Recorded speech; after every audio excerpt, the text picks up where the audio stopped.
our real wages have been stagnant for 30 to 40 years. In other words, if you measure, as we do in economics, the average wage in dollars paid to American workers, and you adjust that to the prices they have to pay when they spend their wages, it's been going up somewhere around 0.5% a year. That's called stagnation.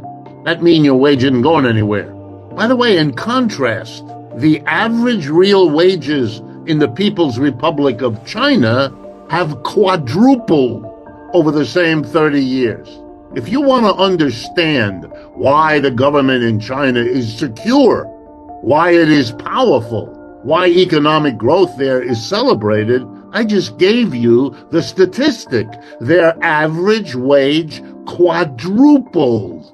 The average wage in the United States went nowhere. That's not even close, friends.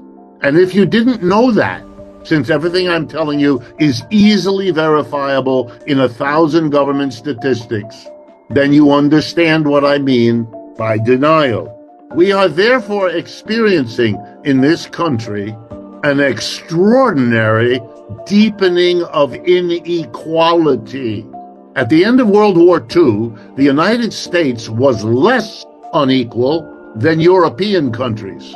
Today, we are more unequal than every European country. How did that happen? Well, on the one hand, when corporations went to China and took advantage of low wages and a growing market, it made a fortune for those corporations and therefore for the top 10% of Americans who own shares. Just a footnote.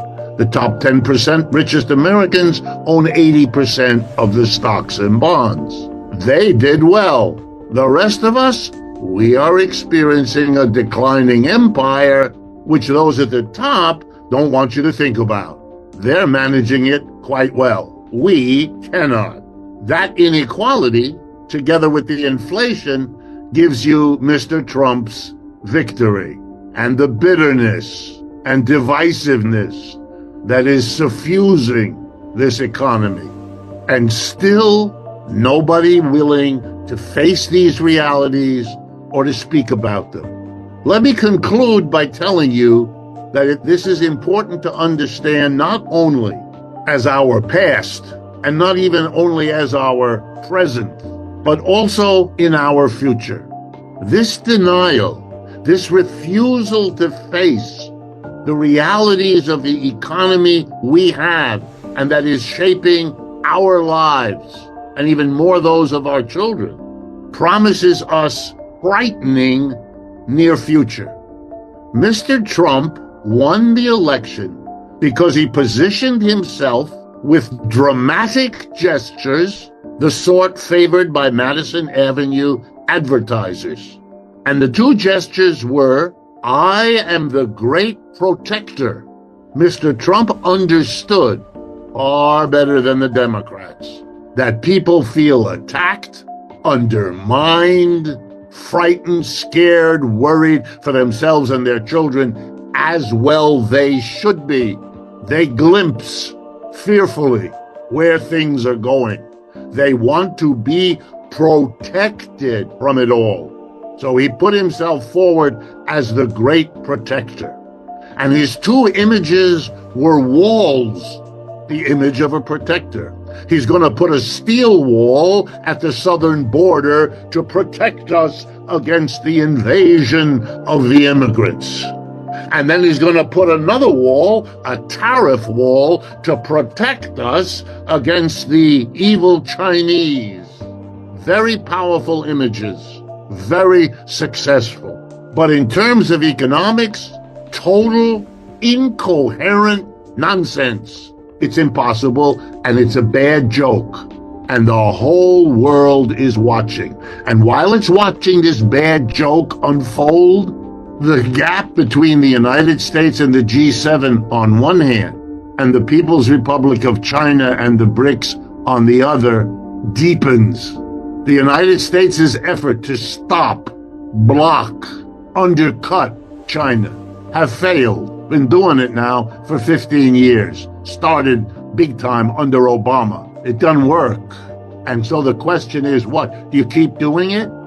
When the United States' people wanted to become independent of George III, the dominant king of the great British Empire, it ended up in a war, the War of 1774, 5, and 6, our Independence War. And to the surprise of everybody, the British lost. In 1812, they tried again, and they lost again. After that, the British decided, okay, we'll have to work out an arrangement. And the United States arrangement was, you're independent, you can take Latin America. That was the Monroe Doctrine that happened a few years after that. And Britain took the rest.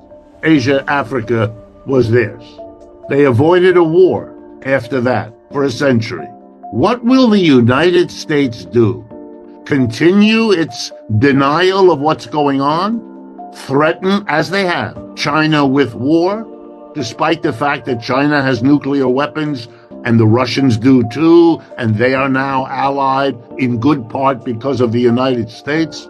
Or are we going to sit down and work something out? Are we going to tell the American people, honestly, our empire is declining? The next one looks to be Chinese. Or if it isn't Chinese, it's going to be a multinational replacement for the kind of dominance that the Persians or the Dutch or the British or the Americans operated. The world is changing very fundamentally. We are living, as I said a half hour ago, at a time of enormously profound change. And our job as Americans is to stop behaving childishly in this game of thinking that the problems I've barely sketched don't have to be worried about, because we can continue to act as if we were in charge in the way we were in the 1960s and 70s. We aren't. Nothing like that. The war in Ukraine is lost. For those of you who don't keep track, is over, except for signing the documents. Russia won, Ukraine and the West lost. The war in Gaza isolates the United States.